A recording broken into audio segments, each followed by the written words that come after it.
आज हम बात करने वाले हैं दिनाई के बारे में। दिनाई फैलने के क्या कारण होते हैं और उसके लिए जो प्रोडक्ट यूज़ होते हैं वो कैसे होते हैं, और मार्केट से जो लोग सलाह लेके खरीद लेते हैं वो क्या सही है क्या गलत है? दिनाई यानी एक तरीके का फंगल इन्फेक्शन है। वो शरीर के कोई भी हिस्से पे हो सकता है। फंगस जो है पसीने के वजह से ज़्यादा बढ़ती है। तो जो हमारे पसीने वाले भाग है, जैसे अंडर आर्म है, अंडर द ब्रेस्ट है, या अराउंड द ग्रॉइन है, बटक है, ये एरिया में ये ज़्यादा कॉमनली होते हैं। आजकल फंगस बहुत ही ट्रीटमेंट रेजिस्टेंट हो गया है पिछले 10 सालों में, क्योंकि लोग बहुत सारे OTC प्रोडक्ट यूज़ करते हैं, स्टीरॉयड बेस्ड क्रीम यूज़ करते हैं, जिसके वजह से फंगस की समस्या बढ़ जाती है। थोड़े दिनों के लिए दब जाती है बट अचानक से ज़्यादा हो जाती है। और स्टीरॉयड बेस्ड क्रीम के साइड इफ़ेक्ट जैसे रेडपन होना या वहाँ पे स्ट्रेच मार्क्स डेवलप होना, कभी खून निकलना, चमड़ी पतली होना, ये सारी समस्याएं होती रहती हैं।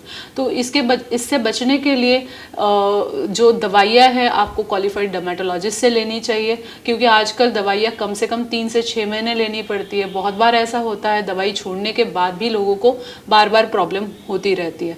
तो कुछ बेसिक चीज़ें हैं, जैसा मौसम है उस हिसाब से हमने कपड़े पहनने चाहिए, क्योंकि बहुत बार हम गर्मियों के मौसम में जीन्स पहनते हैं, तो जीन्स जो है वो धुलती नहीं है, रोज़ बार बार पहनी जाती है, पसीना वहाँ होता है और वो जो कीटाणु है वो हमारे कपड़ों के रेगों में अटक जाते हैं और बार बार इस्तेमाल करने की वजह से वो बार बार होने लगते हैं।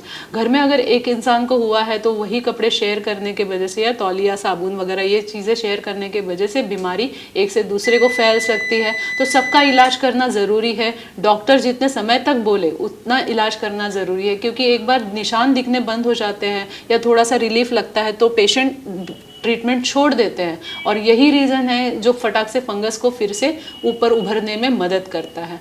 तो दवाई प्रोलॉन्ग समय के लिए लेना, उसके साथ नॉर्मल हाइजीन मेंटेन करना, कपड़े जो है धूप में सुखाने चाहिए, अंदर वाले कपड़े। हमारे पास बहुत बार लोग ख़ास तरीके के महिलाएं बहुत ही शाय होती है, उनको अच्छा नहीं लगता कि बाहर हम धूप में कैसे कपड़े सुखाएं, but sunlight is the disinfectant, तो जो कीटाणुओं को मारने के लिए बहुत ज़्यादा ज़रूरी है।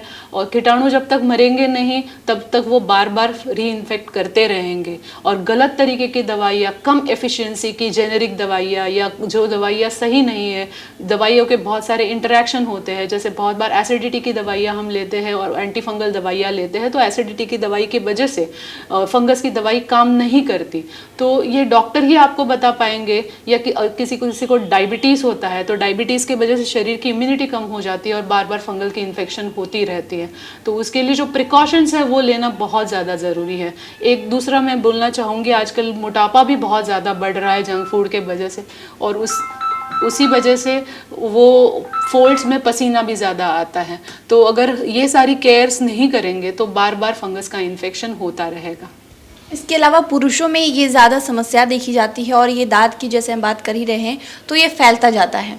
तो पुरुष किस तरीके से ख्याल रख सकते हैं? जैसे हमने महिलाओं के बारे में बात किया कि महिलाएं अपने जो इनर वेयर है तो वो बाहर धूप में सुखाएं, तो पुरुष क्या कर सकते हैं इसके? देखिए, कपड़े जो है वो बार बार नहीं पहनने, सीज़न के हिसाब से कपड़े पहनने। अगर आपको पसीना आता है तो आपने पतले कपड़े पहनने चाहिए, कॉटन इनरवेयर पहनने चाहिए, उसको हमेशा सूखा रखना चाहिए। जब गीला हो जाए तो उसको बार बार बदलना चाहिए।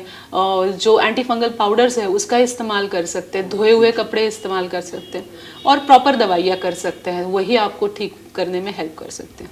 जैसा कि आपने बताया था कि दवाई छोड़ देने के बाद भी लोगों को ये समस्या फैल जाती है, तो जब किसी को ये समस्या है कि बार बार वो फैल सकता है तो उसे कंटिन्यू दवाई चलाने की ज़रूरत है?